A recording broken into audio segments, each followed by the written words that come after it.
In this movie, we're going to be covering adding annotations to your drawing, and you can see we have a whole bunch of them to add.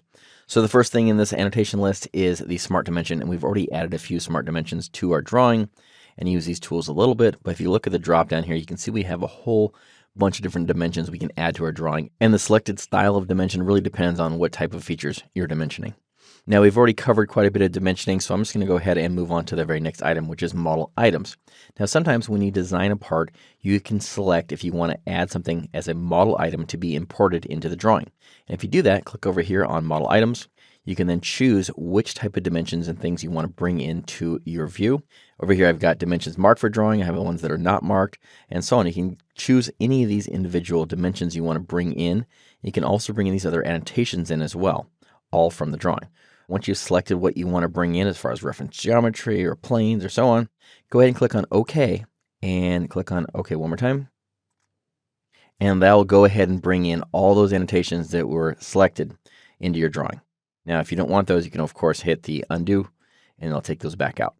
All right, spell checker. Now, if you have like something like a note over here, you can click on that note itself and then choose spell checker, and it'll go ahead and actually check your spelling. In this case here, I don't want to do that, so I'm going to go ahead and ignore this one here. And hey, spell check is complete, which is great. Now, if you had a whole bunch of text, it's also a really great tool just to make sure that everything is spelled correctly and looking good. Okay, the format painter. Notice we've got a dimension down here, which is a little bit bigger than this one over here. The format painter allows me to copy one style and paste it onto another. So let me show you how it works. Come up here to format painter, and I can select something like this one here, and then I can just drop it down on another dimension over here. So if you have font changes or sizes or colors or any of that stuff, you can easily select one, and then you can kind of cut and paste those formatting features on to the other dimension. So click on OK when you're done with that, and that's the format painter. All right, linear note pattern. If you had some specific notes, you could create a pattern in both directions, or a circular pattern as well. That's not really used all that much, so I'm not really going to jump into that one. But the balloons definitely make a lot of sense. Now, balloons make more sense, though, if you're actually in an assembly, and we'll be covering that soon. But right now, we just have one individual part. So if you choose the balloon command right up here, more than likely, it's going to correspond to the item number, right? But you can also change the text. Come down here, instead of the item number, you can choose any one of these other things in here, right? So you can just select it from the list, and then you can just go ahead and place those balloons on your drawing. You can also switch from a circular balloon to any of these other styles as well. So you get a whole bunch of information. And some people will use like a pentagon, for instance, and they'll put some specific note to this surface here, something like that, or they'll link it to a drawing or link it to a note. So you can use balloons for a whole bunch of different styles of annotations. Once you've added a couple balloons to your drawing, so in this case here, I'm going to go ahead and add one more over here. If you use this magnetic line, you can just basically draw a line out, and notice as you go over these balloons, they automatically snap to the line, and if you move the line longer or shorter, you just kind of control how they're laid out. This works really great when you're working in assembly drawings, but for the part drawing here, you can see I can still use that magnetic line. Auto balloon, same thing. It'll automatically add all the balloons to your drawing for you. Sometimes it doesn't always place them in the right locations, though, so you generally have to do quite a bit of cleanup work. So I generally prefer to add the balloons manually. Okay, how about surface finish and callout? Go ahead and delete these out of here. Let's come over here to surface finish. If you choose that one over here, you can specify the style or the roughness of your surface finish right here in the symbol. Something like maybe like a 64 finish, you can put in here, and then that kind of gets stuck to your cursor. So anywhere you go, you can kind of snap that to a surface, and it'll specify what that surface finish is in your design.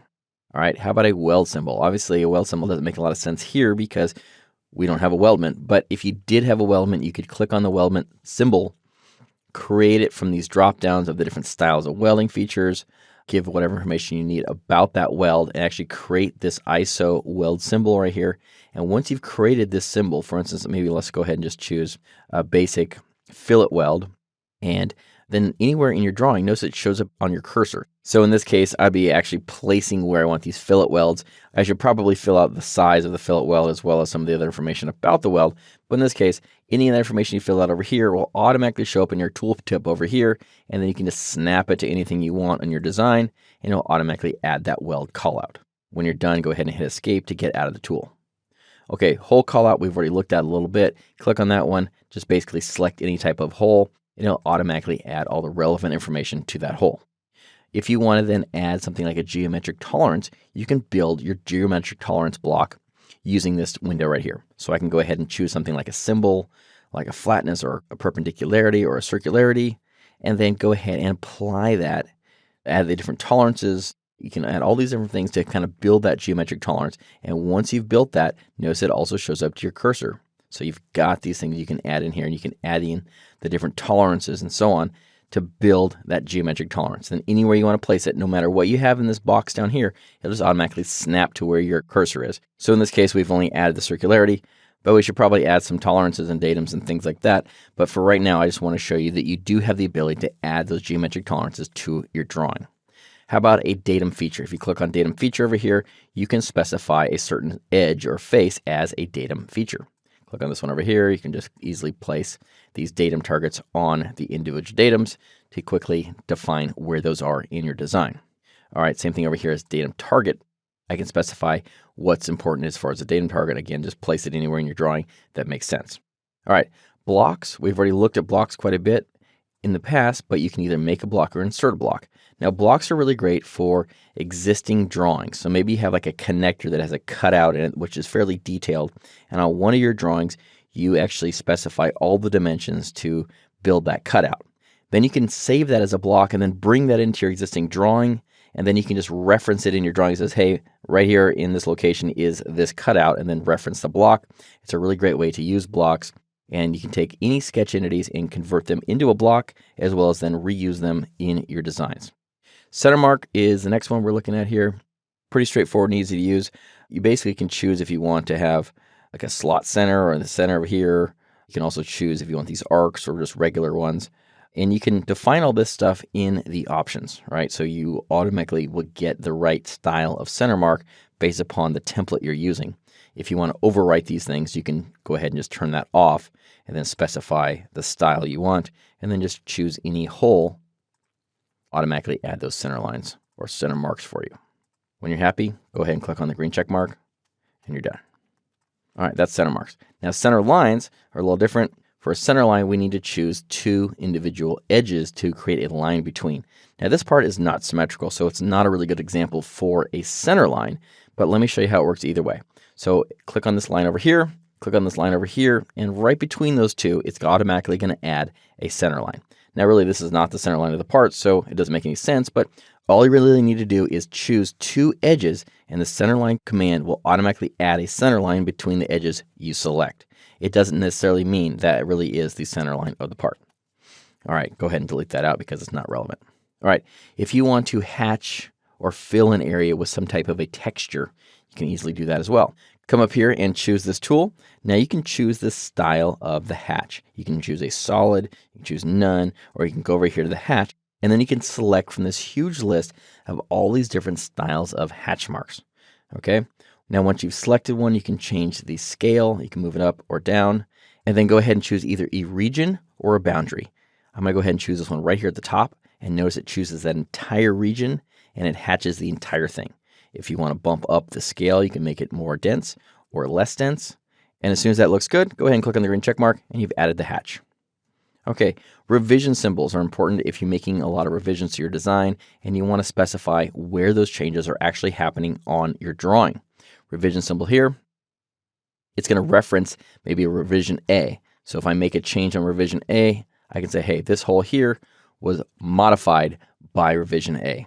Because we only have one revision, that probably wouldn't make sense. But if you have future revisions, you want to then specify which holes or which features are changed per that revision. You can easily specify it with that revision symbol.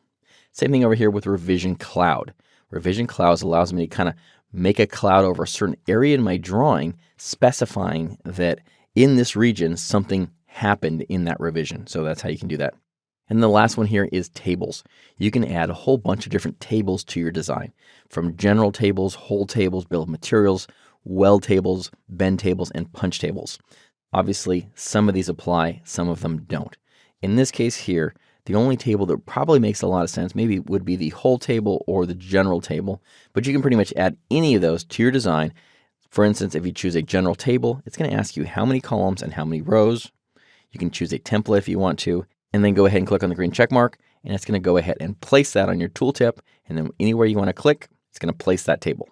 Now, you can create any kind of information you want in that table, or you can link the interior values to something else on your drawing.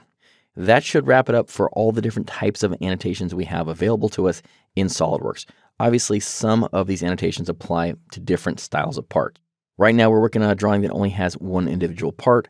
Sometimes when you have an assembly, some of the things like balloons and things like that will obviously make more sense. But anyways, SolidWorks really does offer a huge amount of great annotation tools so you can fully define what's going on in your design and make it very clear to the end user.